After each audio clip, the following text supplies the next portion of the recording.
Tin.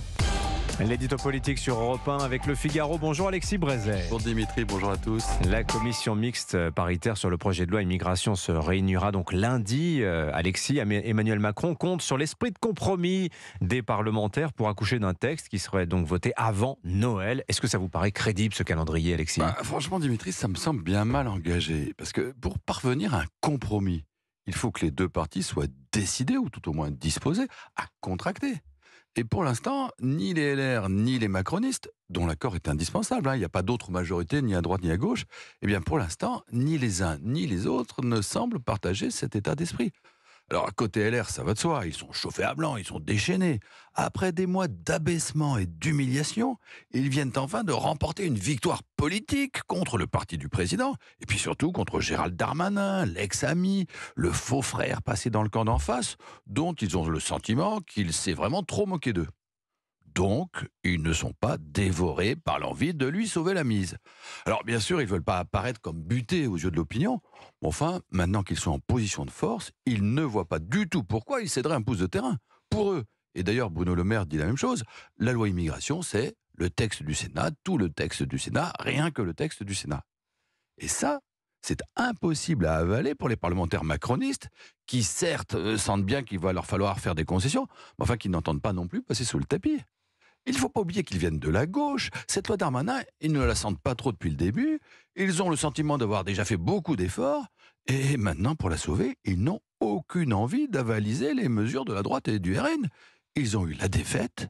Ils ne veulent pas, en plus, ce qu'ils considèrent être le déshonneur. Donc à vous suivre Alexis, il n'y aura pas d'accord en commission mixte paritaire et donc pas de loi immigration ? Si l'on parle de la loi immigration dans son acception gouvernementale, avec un volet dit de fermeté, censé faciliter les expulsions, et un volet dit d'humanité, pour régulariser les travailleurs clandestins, alors là, cette loi immigration-là, je peux vous le confirmer, elle n'aura pas lieu. Elle est morte avec la motion de rejet à l'Assemblée. Alors, on peut, à la limite, imaginer un accord minimal en CMP sur une petite partie du texte, autour de quelques mesures pour délivrer davantage d'OQTF. Bon, mais enfin, on sait que de l'OQTF à l'expulsion, il y a un monde. 6 à 8% seulement sont appliqués. Si le gouvernement fait suffisamment pression sur ses parlementaires, ça peut peut-être, à la rigueur, passer en CMP. Enfin, il est fort peu probable qu'en séance à l'Assemblée, ce compromis soit du goût des députés de la majorité. Sauf si, et là ce serait savoureux, si Emmanuel Macron recourt au 49.3 pour passer outre les réticences de sa majorité.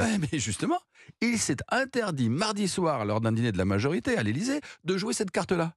Non seulement il s'est engagé, en cas d'accord conclusif en CMP, à ne pas utiliser ensuite le 49.3, mais il a ajouté qu'en l'absence d'accord conclusif lundi prochain, il retirerait aussitôt le projet de loi.